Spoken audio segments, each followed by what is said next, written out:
Sign of arrogant person, অহংকারী ব্যক্তির নিদর্শন কি? অলওয়েজ অহংকারী ব্যক্তির প্রথম যে গুণটা আপনি দেখবেন বদগুণ, সেটি হচ্ছে নিজেকে অলওয়েজ শ্রেষ্ঠ মনে করে, নিজেকে অলওয়েজ বিশাল বিশাল বড় মনে করে যে আমি অমুক তমুক ইত্যাদি ইত্যাদি, নিজেকে শ্রেষ্ঠ মনে করে। মনে রাখবেন, শ্রেষ্ঠ ব্যক্তি নিজেকে যে দাবি করে শ্রেষ্ঠ সে কখনো হতে পারে, ওই যে বলে না, নিজেকে যে বড় বলে বড় সে নয়, লোকে যারে বড় কয় বড় সে হয়, সেই হচ্ছে বড়, যাকে মানুষ বড় বলে। এজন্য নিজেকে শ্রেষ্ঠ মনে করা যাবে না। মনে রাখবেন, ইবলিস হচ্ছে সবচেয়ে নিকৃষ্ট, মালউন, অভিশপ্ত। এর কারণ হচ্ছে যখন আল্লাহ সবাইকে বললেন তোমরা সবাই আদম জাতকে সেজদা করো, ফাসাজাদু ইল্লা ইবলিস, সবাই সেজদা করেছে কিন্তু একজন ব্যক্তি, একজন ফেরেশতা সেজদা করে নাই। ফেরেশতার নাম কি? ইবলিস। তো ইবলিস যখন সেজদা থেকে অস্বীকার করেছে, তখন কি সে ফেরেশতা থেকেছে না শয়তান হয়ে গিয়েছে? শয়তান হয়ে গিয়েছে। দ্যাট মিনস বোঝা গেল, অহংকার আপনাকে আপনার স্ট্যাটাস, আপনার সম্মান, আপনার কোয়ালিটি সব কিছু লো করে দিবে, আর আপনার অহংকার আপনাকে সমস্ত ইবাদত থেকে মাহরুম করে দিবে। এর জন্য বোঝা গেল নিজেকে কখনো শ্রেষ্ঠ মনে করা যাবে। নাম্বার ওয়ান, মাশাআল্লাহ, এই তো আপনার অ্যাক্টিভ। 2 নাম্বার, অহংকারী ব্যক্তির নিদর্শন হচ্ছে রিজেক্টিং দ্য ট্রুথ, সত্যকে অস্বীকার করা। অনেকে দেখবেন সত্যকে অস্বীকার করে নিজের স্বার্থের বিরুদ্ধে গেলে। এরকম লোক আছে না নাই? স্বার্থের বিরুদ্ধে গেলেই, স্বার্থের যেখানে আঘাত সেখানে সে সত্যকে প্রত্যাখ্যান করে। অনেক লোক আছে দেখবেন কোরআনের অনেক আয়াত মানতে চায় না। কেন মানতে চায় না? কারণ স্বার্থের বিরুদ্ধে গেছে। এরকম লোক বাংলাদেশে আছে না নাই? আছে। মসজিদে যখন ইমাম সাহেব কবরের ওয়াজ করে, মুসল্লি খুব খুশি, খুব খুশি, কবরের ওয়াজ হচ্ছে, আখরাতের ওয়াজ হচ্ছে। কিন্তু যে খালি ব্যাংক থেকে সুদ খায়, ও কিন্তু সুদের বিরুদ্ধে ওয়াজ সহ্য করতে পারে না, ঠিক কি না? কারণ কি? যেটা স্বার্থের বিরুদ্ধে গেছে। সত্যকে অস্বীকার করতে মানুষ 1 সেকেন্ডও দ্বিধাবোধ করে না। কারণ কি? ভেতরে অহংকার, দাপট, যেটা আমি করে এটা কেমন করে হক না হয়ে পারে, কেমন করে এটা মিথ্যা হতে পারে। এজন্য অনেক সময় দেখবেন যে মানুষ যে অহংকার মেইনটেইন করে চলে, সে সত্যকে অলওয়েজ অস্বীকার করে। এজন্য আমরা নিয়ত করছি, সত্য আমাদের পক্ষে হোক কিংবা বিপক্ষে হোক, সত্য আমাদের কথা বলুক অথবা না বলুক, অলওয়েজ আমরা সত্যকে মাথা নত করে মেনে নেব, মাশাআল্লাহ। 2 নাম্বার পয়েন্ট। 3 নাম্বার পয়েন্ট হচ্ছে, কিছু কিছু লোক আছে দেখবেন যারা নিজেকে পারফেক্ট মনে করে। কি মনে করে? পারফেক্ট। নিজেকে মনে করে যে আমি স্বয়ং সম্পূর্ণ। একটা কথা অলওয়েজ যুবক ভাইরা মনে রাখবেন, যে পৃথিবীতে no one is perfect in this world. পৃথিবীতে পারফেক্ট কেউ নাই, সবার ভেতরে এভরিওয়ান হ্যাজ ফল্ট। প্রত্যেকটা মানুষের একটা একটা ত্রুটি আছে। এক একজন এক এক দিক থেকে দুর্বল। হয়তো আমি ভালো আলেম হতে পারি, ভালো হাফেজ নাও হতে পারি, অথবা আমি একজন ভালো হাফেজ হতে পারি, ভালো আলেম নাও হতে পারি। এক একজনের কোয়ালিফিকেশন এক এক রকম। কেউ ইঞ্জিনিয়ার হতে পারে, কেউ ডক্টর হতে পারে। যে ডক্টর হবে সে ইঞ্জিনিয়ার হবে না, আবার যে ইঞ্জিনিয়ার হবে সে ডক্টর হতে পারবে না। দ্যাট মিনস সবাই সব দিক থেকে পারফেক্ট হতে পারে না।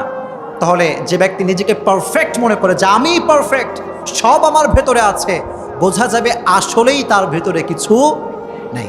তাহলে বোঝা গেল নিজেকে পারফেক্ট মনে করা, এটি হচ্ছে অহংকারী ব্যক্তির অন্যতম একটি নিদর্শন। তাহলে আমরা কখনো নিজেকে পারফেক্ট বলে দাবি আর কখনো করব? এই যুবক ভাইরা, এইদিকে কথা বলেন, নিজেকে পারফেক্ট বলে দাবি করা যাবে? মাশাআল্লাহ। 3 নাম্বার।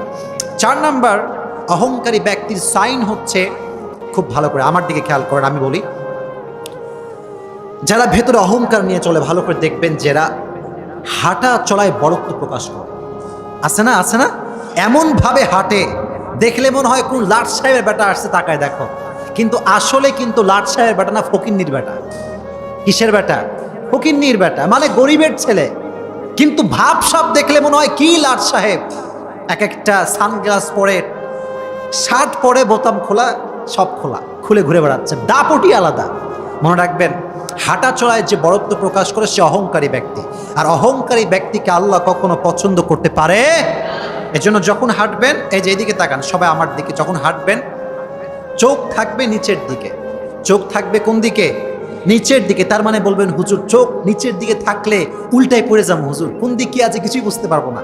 এটা অনেকের প্রশ্ন। মনে রাখবেন, চোখ নিচে রাখা মানে যে আপনি খালি নিচের দিকে তাকায় তাকায় হাঁটবেন, কোনো দিক দেখবেন না, যা না। The matter is not like that. আপনি চোখ নিচে থাকবে মানে আপনি রাস্তাঘাটে কোনো বেগানা নারীর দিকে চোখ তুলে তাকাতে পারবেন? কথা বলতে হবে, পারবেন?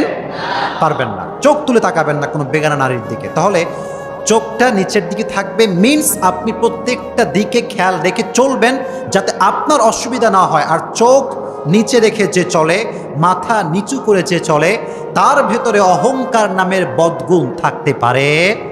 মাশাআল্লাহ, মনে রাখবেন এটা খুব খারাপ জিনিস। রাস্তাঘাটে চলার সময় আমরা খুব দাপটের সঙ্গে চলি।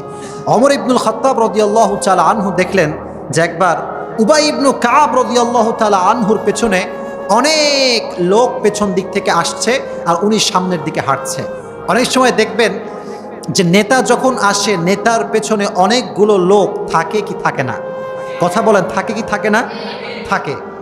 উবাই ইবনু কাব রাদিয়াল্লাহু তাআলা আনহুর পেছনে লোক দেখে উবাই ইবনু কাবের লোক যারা ছিল পেছনে, ওমর একটা বেতের আঘাত করলেন সবাইকে। উবাই ইবনু কাব অবাক হয়ে গেলেন যে ইয়া আমিরুল মুমিনিন, আপনি কেন বেতের আঘাত করলেন? উনি বললেন যে আমি আঘাত এই জন্য করলাম কারণ এতগুলো লোক তোমাকে পেছন থেকে ফলো করলে ভেতরে একটা অহংকার, যা আমি কি হয়ে গেলাম, আমি মনে হয় বিশাল বড় হয়ে গেলাম, একটা অহংকার ভেতরে আসতে পারে কি পারে না? পারে। উনি বেতের আঘাত দিয়ে হুঁশিয়ার করলেন উবাই ইবনু কাব, অহংকার যেন তোমার ভেতরে আসতে না পারে এই জন্য আমি বেতের আঘাত করেছি। এই জন্য প্রিয় ভাইয়ারা, যখন হাঁটবেন চলবেন অত্যন্ত বিনয়ের সাথে নম্রভাবে চলবেন। ঠিক আছে ইনশাআল্লাহ? মাশাআল্লাহ। 4 নাম্বার।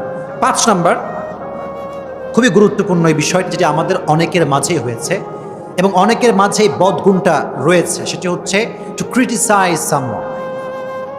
আমরা খালি মানুষকে তুচ্ছ তাচ্ছিল্য করি। হেই তুই কালো কেন? তোর গায়ের রং এত সাদা কেন?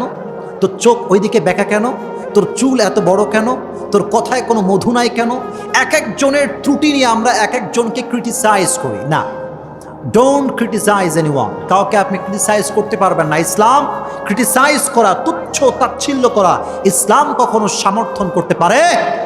ইসলাম এটাকে সাপোর্ট করে না। এই জন্য প্রিয় ভাইরা, ডোন্ট ক্রিটিসাইজ এনিওয়ান। যে যেমন সে তেমন, যে যেমন তাকে তেমন করে বানিয়েছে। একজন জবান খুলে বলেন তিনি কে? আল্লাহ সবাইকে বানিয়েছেন, আপনি কাউকে ক্রিটিসাইজ করতে পারবেন না। আচ্ছা, মনে করেন যে আমার চোখটা টেরা, ফর এক্সাম্পল বলছি, তাহলে এটা বানাইছে কে? বলেন না আওয়াজ করে, কে? আল্লাহ বানিয়েছে। আপনি যদি আমাকে বলেন টেরা, আচ্ছা আপনি বলেন তো আল্লাহ চাইলে আপনার চোখ টেরা করতে পারতো কি পারতো না? বলেন বলেন, পারতো কি পারতো না? ডেফিনেটলি পারতো। আল্লাহ আপনাকে বানায় নাই। This is the biggest mercy from your lord. এটা আল্লাহর বিশাল বড় নেয়ামত। এজন্য আপনার চোখ ভালো, আপনার চেহারা ভালো, আপনার হাত ভালো, পা ভালো, ইউ হ্যাভ এভরিথিং। আল্লাহ আপনাকে সব দিয়েছে, সব আপনার আছে। কিন্তু যার নাই, যার চেহারা সুন্দর না, যার চেহারা কালো, তাকে নিয়ে ক্রিটিসাইজ করার কোনো অধিকার আপনাকে আল্লাহ দেয় নাই। মাশাআল্লাহ, এটা মনে রাখবেন। এর জন্য কখনো কাউকে কোনোভাবে ক্রিটিসাইজ করা যাবে। তাহলে এই 5টা বদগুণ, অহংকারী ব্যক্তির বদগুণ, ব্যাড কোয়ালিটি। আল্লাহ আমাদের সবাইকে অহংকারী ব্যক্তির যে নিদর্শনগুলো আছে, আল্লাহ আমাদের সবাইকে এর থেকে বেঁচে বেঁচে চলার তৌফিক দান করুক। সকলেই পড়েন আমিন।